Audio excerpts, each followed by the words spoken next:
When a seller lists their home for sale in the traditional real estate market, they have the option of considering a variety of purchasers and selling to anyone they choose. However, when an option contract is added to the equation, everything changes. Hello everybody, it's Zach here from realestatelicensewizard.com. Today we're talking about option contracts. So what is an option contract? Well, a real estate option contract is an arrangement where the seller gives the buyer an option to purchase property at a given price for a set period. This one-of-a-kind contract is solely between one seller and one buyer. Now the option itself usually comes with a specific purchase price and is valid for a set time, usually 30 to 90 days. Now, the buyer is not required to purchase the property. However, the seller is required to sell to the buyer within the contract's terms. Options must be purchased at a predetermined price, which becomes something called the fixed price. If the buyer does not complete the transaction within the specified time frame, the property owner retains the funds used to purchase the option. Now, real estate option contracts have four components. 1, the contract must be in writing.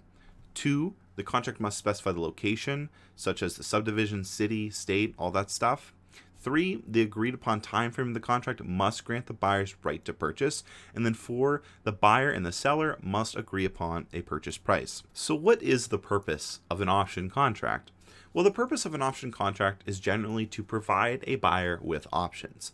Essentially, real estate professionals use these contracts to enable flexibility in specific scenarios. Now, generally speaking, option contracts, again, they provide flexibility. However, there are some additional reasons option contracts can exist. For example, if you see down below on the screen, option contracts can attract high net worth individuals to high-end real estate deals. They can reduce initial investment costs for investors. They can also reduce the possibility of future EPA liability for a seller. So really, there's a wide variety of reasons for an option contract, but again, generally speaking, it's just offering that flexibility. So let's take a look at how this type of contract can apply to different real estate transactions. As discussed earlier, option contracts can be used in many different ways, but here's a perfect textbook example. Let's imagine a developer wants to buy a $6 million building, but won't be able to acquire financing for at least a year. Real estate option contracts can provide the developer exclusive rights to the property while the buyer gets financed. In return, they are usually willing to put a portion of the cost down. You're probably wondering if a seller would even do something like this, but it's actually more common than you may think. More often than not, a seller may be eager to offload their property for personal, financial reasons, or maybe even a little bit of both. Option contracts exist to benefit both the buyer and the seller. Now, an option contract in real estate provides reasonable insurance that the buyer is earnest about their intention to satisfy the selling terms and transfer the property rather than waiting for another buyer to come along, which in some cases, depending on the circumstance, could be rare. So who uses real estate option contracts? Well, there's buyers, investors, and developers. Obviously, we talked a bunch about those, but I really want to highlight real estate investing and investors. Now, there are numerous hurdles to overcome and risks associated with flipping properties and real estate investing. Obviously, issues can arise, financing, appraisals, title issues, just to name a few. An option contract essentially removes a lot of that risk from the equation, making it a terrific strategy for a lot of investors to consider. Now, as a wholesaler/investor, the option contract allows you to address the motivated seller's dilemma by assisting them in selling the property they desperately want to sell, while you have that, essential time to figure out all the other issues. And again, at the very end, you have that opportunity to buy the property, but you aren't legally forced to unless you exercise it. Now, of course, we have to talk about leasing options. Option contracts can also be used to deal with rental property leasing agreements. A lease option, commonly known as a rent-to-own deal, is available for tenants who want to acquire a rental property. Because a lease option can be complicated and technical, obviously it's always in your best interest to review them or to get them reviewed by a lawyer. Now, a lease agreement option allows a renter to acquire a property after a defined renting period. The agreement usually specifies a purchase price and a percentage of rental payments that goes towards the future purchase price. Included in lease options is an exclusive right to buy. If the renter doesn't buy the property, they will lose the money they put towards the purchase price. Usually in these instances, the owner will keep that extra rent premium and rent option fees.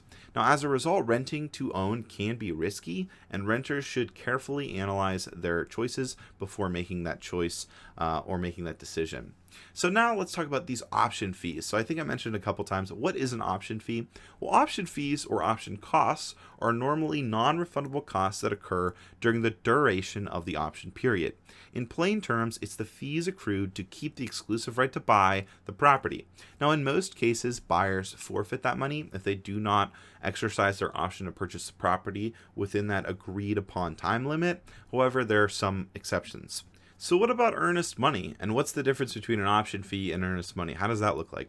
Well, before closing on a house, earnest money or a good faith deposit is put down to indicate the buyer is serious about buying. If a buyer backs out, the seller is protected by that earnest money. It's usually between 1% to 3% of the sales price, but sometimes it can be different. Essentially, it's held in an escrow account until the transaction is completed. Now, your market's customs determine the actual quantity. Obviously, right now in the world we're living in, earnest money is a lot higher just because of the way the economy is looking and things like that, and just how crazy the market is. But obviously, depending on the circumstance, it can be lower. So again, what's that difference between an option fee and earnest money? Well, an option fee is usually always deposited in the seller's account. On the other hand, an earnest money deposit is placed in an escrow account managed by a bank or real estate agency.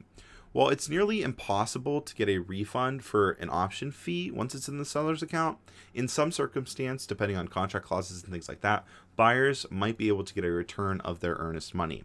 So the size difference or cost also is an important difference between the two options. As discussed earlier, earnest deposits are usually a percentage of the sales costs, while an option fee may be a monthly fee or just a flat fee. Now, depending on the circumstance, one may be cheaper than the other. Now, it's tempting to save money whenever feasible, given all the additional costs of buying property, from paying for an inspection to covering closing costs. However, potential home buyers and sellers should be aware of significant variations between option fees and earnest money. So, option costs only provide you unlimited cancellation rates for the duration of the agreement, which is usually 10 days. Earnest money payments, on the other hand, may grant cancellation rates beyond the agreed upon period, such as, let's just say, these following situations, which I'll put on the screen. Third-party inspection, legal disclosure, maybe lead-based paint was found on the property, the release of an HOA records that expose an unexpected buyer limitations or liabilities, or maybe just the inability for a buyer to obtain financing within that 30-day pre-closing time frame. So to recap, option costs or fees are non-refundable, and you can only cancel them for a certain amount of time. Earnest money payments are usually more costly, and they can be applied to closing fees, and they offer buyers greater negotiating power during a real estate deal. So both terms aren't exactly the same things, but they are close to it. So what do you need to know for the real estate exam? Well, when it comes time for the real estate exam, remember that a real estate option contract is an arrangement where the seller gives a buyer the option to purchase property at a given price for a set period. This one-of-a-kind contract is solely between one seller and one buyer. Now, these contracts obviously can be utilized in many different ways, which we talked about extensively today. And of course, you need to understand the difference between option fees and earnest money. If you can understand that, you're going to be set come exam day.